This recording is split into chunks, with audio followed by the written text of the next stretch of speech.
اگه بهت بگم یه نفر فقط با فروش سنگای معمولی به عنوان حیوان خونگی پولدار شده، باور میکنی؟ زود قضاوت نکن. این داستان کاملا واقعیه و اگه یه سرچ ساده بزنی بین آمریکایی‌ها به پتراک معروفه. محصولی که یه شبه به بازار اومد و یه شبه هم از بین رفت، ولی صاحب ایده با جیبی پر از پول غیبش زد. امروز میخوایم با هم بریم سراغ این کلاهبرداری خنده‌دار که هنوز بعد از 50 و اندی سال همه دربارش حرف میزنن.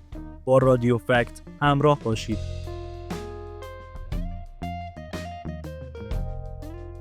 دهه 70 میلادی آمریکا پر بود از مدهای عجیب و مصرفگرایی دیوونه‌وار.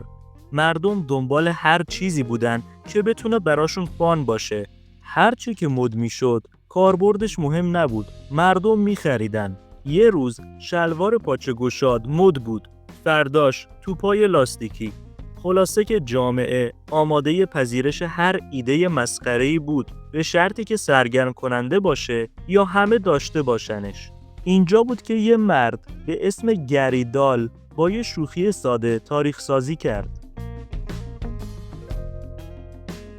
سال 1975 گری دال توی کافه با رفیقاش نشسته بود.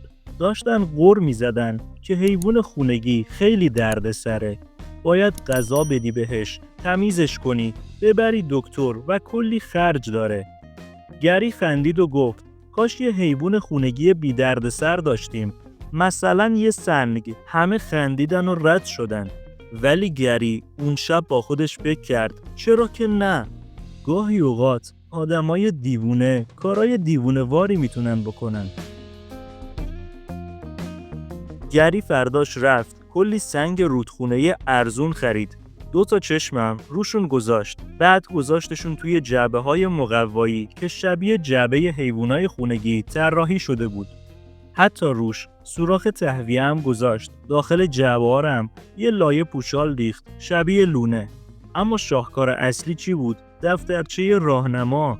توی این دفترچه به زبون طنز توضیح داده شده بود چطور به سنگت یاد بدی بشینه، چطور بهش بگی سر و صدا نکنه، چطور مراقبش باشی که مریض نشه.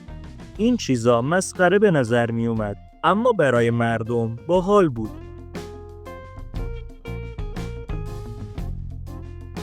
گری قیمت هر سنگو $3.95 گذاشت. آره، تقریباً $4 برای یه سنگ بی ارزش. اما معجزه رخ داد. توی 6 ماه حدود 1.5 میلیون سنگ فروخت. یعنی چیزی نزدیک به $6 میلیون. و رسانه‌ها میگفتن با هزینه‌هایی که گری کرد حدود $1 میلیون سود کرده که معادلش در سال 2024 میشه حدود $5 میلیون. تصورشو بکن، مردم داشتن برای خرید یه سنگ ساده سر و دست میشکوندن. رسانه‌ها هم دیوونه شده بودن. همه میخواستن درباره این موضوع حرف بزنن.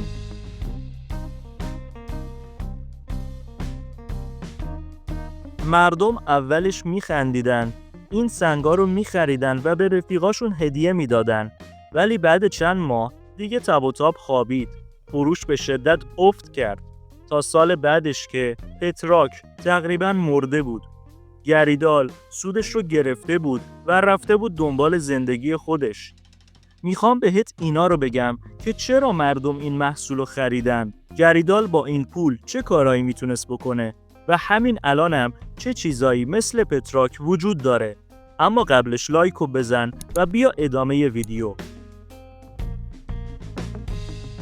چرا مردم همچین چیزی خریدن؟ جوابش توی روانشناسیه. اثر گله‌ای. وقتی میبینی همه دارن میخرن، ناخودآگاه تو هم میخوای داشته باشی. سرگرمی. مردم دوست داشتن یه محصول فان و متفاوت بخرن.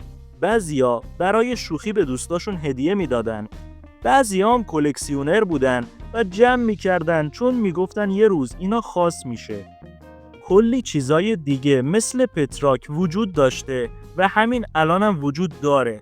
فقط ما حواسمون نیست. مثل فیجت اسپینرها که همه یه مدت داشتن، اسکوترهای برقی، کشای رنگی با طرح حیوونا، کفشای لایت آب، کلکرز ها که توی ایران با نام تختقو یا تختقی معروف بودن و همین الانش هم عروسک لبوبو، همشون یهویی انفجاری فروختن و یهویی هم افت کردن، ولی اثر گله‌ای توی همه این موارد دیده میشد. جالب ترین قسمت ویدیو اینجاست که گریدال با اون 1 میلیون سود توی اون سالها میتونست 25 تا خونه یا چیزی حدود 250 تا ماشین بخره. معادل امروزیش هم که گفتیم 5 میلیون دلاره و اگه امروز این کارو میکرد و میفروخت میتونست 12 تا خونه متوسط یا 100 تا ماشین نو بخره.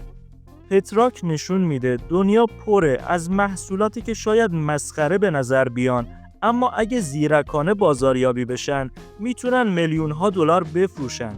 گاهی نابترین ایده ها همون احمقانه ترین ایده ها هستن. اسمشو کلاهبرداری یا هر چی که دوست دارید بذارید، ولی اون لحظه که توی کافه رفیقای گری خندیدن فکرشم نمی کردن گری با همون ایده روزی بازار رو به آتیش بکشه. اگه از این داستان خوشت اومد حتما لایک کن، سابسکرایب کن و توی کامنت ها بنویس مسخره ترین محصولی که دیدی مردم میخرن چی بوده. ممنون که تا پایان ویدیو با ما همراه بودید.